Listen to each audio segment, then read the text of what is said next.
कहानी की शुरुआत आज से कई 100 साल बाद होती है, जब इंसानों ने धरती का इतना बुरा हाल कर दिया था कि अब वो रहने लायक नहीं बची थी और ये हिसाब लगाया गया था कि आने वाले 70 साल के अंदर धरती तबाह हो जाएगी। इसीलिए इंसानों ने आर्क 1 नाम की एक स्पेसशिप बनाई, जिसके अंदर कुछ लोगों को प्रॉक्सिमा बी नाम के एक दूसरे प्लैनेट पर भेजा जा रहा था। शुरुआत में तो ये मिशन बिल्कुल सही चला, लेकिन कुछ समय बाद शिप में कुछ गड़बड़ी आ गई, जिस वजह से एक लोहे का बीम नीचे पड़े एक पॉड पर गिर गया, जिसमें लेफ्टिनेंट शैरन नाम की एक महिला सो रही थी। और जैसे ही शैरन की आंख खुली तो उसने तुरंत ही हालात को समझते हुए अपने बाकी साथियों को उठाना शुरू कर दिया और साथ ही उसने इस हादसे के बारे में लेफ्टिनेंट स्पेंसर को बताया, जिसके बाद वो दोनों सभी लोगों को बाहर निकालने में लग गए। सभी लोग फटाफट अपने अपने हेलमेट्स पहन रहे थे कि तभी ब्रेंट नाम के एक आदमी ने देखा कि एक लोहे का बीम कैप्टन के पॉड के ऊपर पड़ा हुआ था, जिस वजह से उन्हें उठाना मुश्किल था और इसीलिए वो इस बीम को हटाने में लग गया। और जब शैरन की नजर उस पर पड़ी तो उसने सबसे पहले तो ब्रेंट को उसका हेलमेट पहनाया,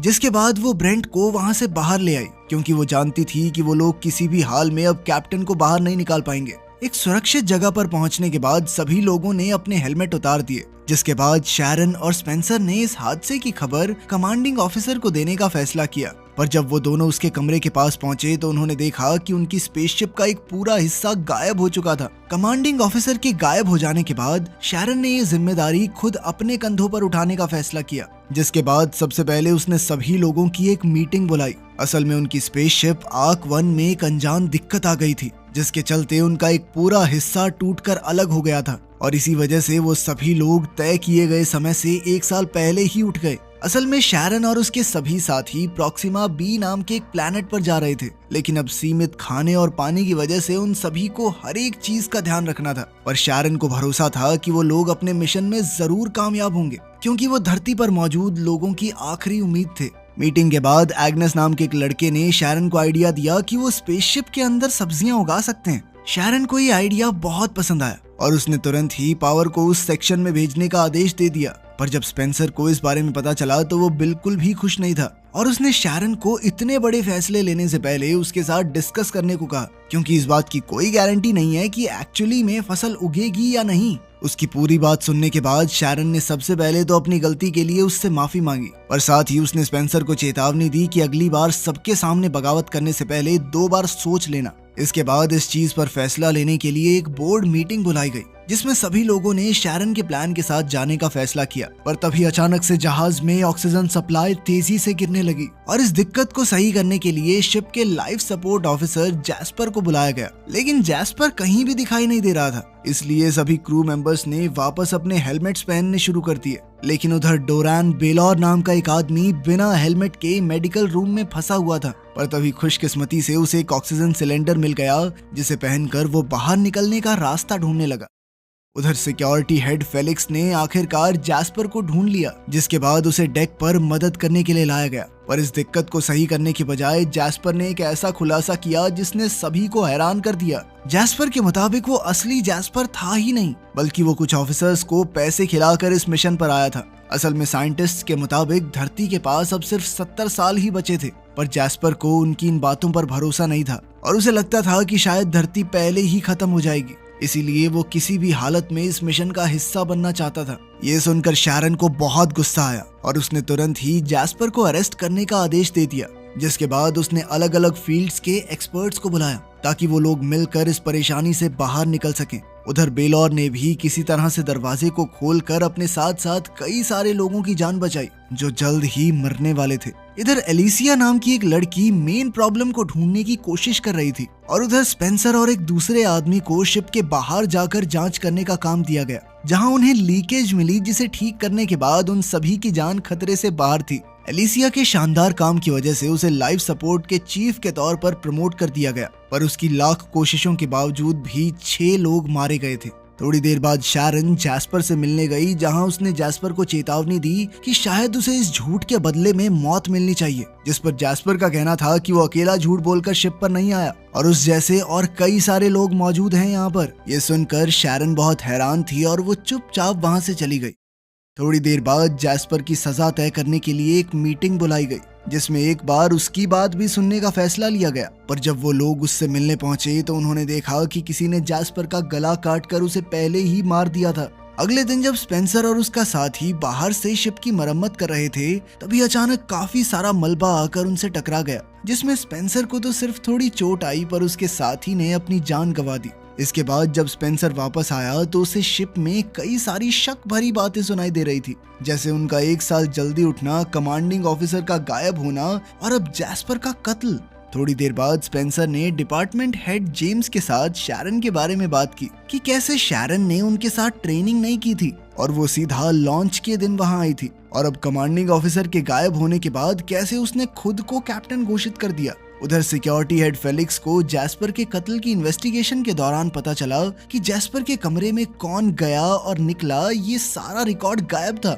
थोड़ी देर बाद अचानक एग्नेस के फार्म में एक पानी की पाइप फट गई, जिसके बाद उन लोगों के पास सिर्फ 3 दिन का पानी बचा था। इस सब के बाद जब एग्नेस पानी साफ कर रहा था, तभी उसकी नजर वहां मौजूद एक ब्लेड पर पड़ी, और अब एग्नेस और अलीसिया को ये लग रहा था कि शायद कातिल ने जैस्पर का गला काटने के बाद ये ब्लेड पानी की पाइप में डाल दिया था, जिसकी वजह से अब ये पाइप फट गई।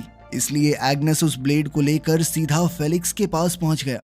उधर ईवा की टीम लगातार ज्यादा से ज्यादा पानी बचाने की कोशिश में लगी हुई थी।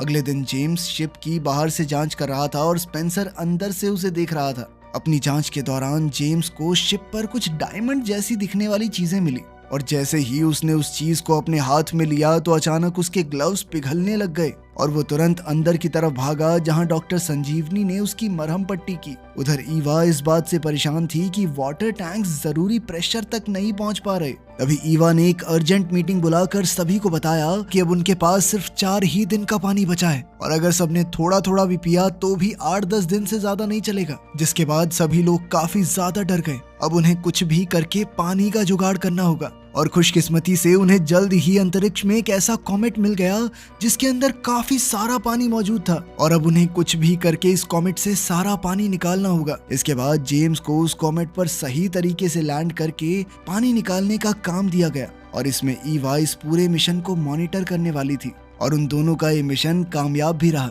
जिसके बाद जेम्स को शिप पर काफी शाबाशी मिली। पानी की प्रॉब्लम सॉल्व होने के बाद सभी लोग काफी रिलैक्स थे, पर उसी रात स्पेंसर को एक अनजान मैसेज आया जिसमें जैस्पर के सामान का पता लिखा हुआ था, और उसी मैसेज की बदौलत स्पेंसर को एक मेमोरी ड्राइव मिली जिसमें एक वीडियो मौजूद थी। उस वीडियो में जैस्पर एक बार में शैरन को रिकॉर्ड कर रहा था, जिसमें वो एक बाइकर को बेरहमी से पीट रही थी, और अंत में उसने उस बाइकर का गला काट दिया। ये देखकर स्पेंसर काफी हैरान था, और उसने तुरंत ही फेलिक्स को इस बारे में बताया, जिसके बाद शैरन को जैस्पर के कत्ल के इल्जाम में अरेस्ट कर लिया गया। पर इस वीडियो के बावजूद भी शैरन का कहना था कि वीडियो में दिख रही लड़की वो है ही नहीं, एआई ने बनाई है, मैं नहीं हुई है। उधर एग्नेस परेशान था क्योंकि बिना किसी वजह के उसकी सब्जियां खराब हो रही थी, पर इससे पहले कि वो कुछ सोच पाता, जेम्स ने उसे अपने पिघले हुए ग्लव्स की जांच करने के लिए बुला लिया। उधर फेलिक्स वीडियो को लेकर शैरन से तहकीकात कर रहा था, जिसमें शैरन का कहना था कि मैं इस वीडियो का हिस्सा हो ही नहीं सकती, क्योंकि उस वक्त वो आर्क 1 को लेकर चल रही मीटिंग में थी। पर फेलिक्स उसकी किसी बात पर ध्यान नहीं दे पा रहा था, और उसे जगह जगह पर अलग अलग चीजें दिख रही थी। असल में ये दिक्कत सिर्फ फेलिक्स को नहीं बल्कि सभी क्रू मेंबर्स को हो रही थी। पर कुछ देर बाद फेलिक्स एक बार फिर से होश में आया, और उसने दोबारा से शैरन से सवाल जवाब शुरू कर दिए, जिसमें शैरन ने एक ऐसा खुलासा किया जिसने फेलिक्स के होश उड़ा दिए। असल में शैरन और उसकी जुड़वा बहन डेनिस का जन्म लैब में एक खास एक्सपेरिमेंट के दौरान हुआ था। उन दोनों को ही खास तौर पर स्पेस में रहने के लिए तैयार किया गया था, पर जल्द ही उसकी बहन डेनिस को कुछ ज्यादा ही गुस्सा आना शुरू हो गया, और वो अक्सर लोगों को मारना शुरू कर देती थी। और ऐसे ही एक दिन उसने वीडियो में मौजूद उस आदमी का कत्ल कर दिया। इसी वजह से शैरन को बाकी लोगों के साथ ट्रेन नहीं किया गया था। उसकी पूरी कहानी सुनने के बाद फेलिक्स को उस पर भरोसा हो गया, और उसने शैरन को एक बार फिर आजाद कर दिया। इसके बाद लोगों को जो अजीबोगरीब चीजें दिखाई दे रही थी उसके बारे में एक मीटिंग हुई, पर जब मीटिंग में स्पेंसर ने शैरन को देखा तो वो काफी गुस्सा हुआ, और उसे तब और ज्यादा गुस्सा आया जब फेलिक्स ने शैरन को आजाद करने की वजह बताने से भी मना कर दिया। मीटिंग के दौरान एग्नेस ने डॉक्टर संजीवनी को बताया कि ये सब जो हो रहा है इसके पीछे उस पानी का हाथ हो सकता है जो हमने उस कॉमेट से निकाला था। पर ये बात बताते ही एग्नेस अचानक बेहोश हो गया। उसकी ये बात सुनते ही डॉक्टर संजीवनी ने तुरंत ब्लड सैंपल्स की जांच की, और उसे पता चला कि कॉमेट के पानी में एक ऐसी चीज मौजूद थी जिससे LSD जैसा नशा होता था, और इसी के चलते सभी को भ्रम हो रहे थे। ये खबर मिलते ही शैरन तुरंत संजीवनी के पास आई, और उसने बताया कि वो एक जेनेटिकली मॉडिफाइड क्लोन है। और उसे ये बात जानकर हैरानी हुई कि संजीवनी को इस बारे में पहले से पता था। शैरन का कहना था कि कॉमेट का पानी पीने के बावजूद भी उसे कोई दिक्कत नहीं हुई और इसीलिए उसे लगता है कि शायद उसके खून से वो एंटीडोट बना सकते हैं। इस चीज को टेस्ट करने के लिए संजीवनी ने तुरंत कुछ टेस्ट करने शुरू कर दिए और जल्द ही ये बात कंफर्म हो गई कि वो शैरन के खून से एंटीडोट बना सकते हैं। और इससे पहले कि वो अपना काम पूरा कर पाती, संजीवनी अचानक जमीन पर गिर गई और इसलिए इस काम को पूरा करने की जिम्मेदारी एलिसिया को दी गई, जिसने तुरंत ही अपना काम शुरू कर दिया और उसने बड़ी समझदारी से एंटीडोट को मल्टीप्लाई करके सीधा पानी की सप्लाई में डाल दिया ताकि वो लोग इस एंटीडोट को तेजी से सभी क्रू मेंबर्स तक पहुंचा सकें। जल्द ही सभी क्रू मेंबर्स वापस ठीक हो गए, पर एलिसिया ने वो पानी सबसे आखिर में पिया क्योंकि उसे भ्रम की वजह से अपनी माँ दिखाई दे रही थी, जिनसे वो मन बहलाने के लिए हर बात कर लेती थी। उधर एंगस जेम्स के जले हुए ग्लव्स की जांच कर रहा था, जिस दौरान उसे जेम्स के ग्लव्स पर एक ऐसा मटेरियल मिला जिसके बारे में इंसान जानते ही नहीं थे और इसीलिए अब एंगस को लग रहा था कि शायद किसी ने इस मटेरियल को एक हथियार की तरह इस्तेमाल किया है और उसके मुताबिक शायद इसी की वजह से वो सबसे पहली गड़बड़ी हुई, जिसके चलते सभी लोग समय से पहले ही उठ गए। कुछ देर बाद स्पेंसर ने संजीवनी को आराम करने भेज दिया और मौका मिलते ही वो खुद डेटाबेस की जांच करने में लग गया, जहां उसे शैरन के क्लोन होने के बारे में पता चला और ये जानकारी मिलते ही उसने शैरन पर अपनी असलियत छुपाने का आरोप लगाना शुरू कर दिया और उसका मानना था कि क्लोन होने की वजह से शैरन स्पेसशिप की कैप्टन नहीं बन सकती, क्योंकि इतनी सारी जिंदगियों की जिम्मेदारी एक क्लोन के हाथ में देना तो बेवकूफी थी।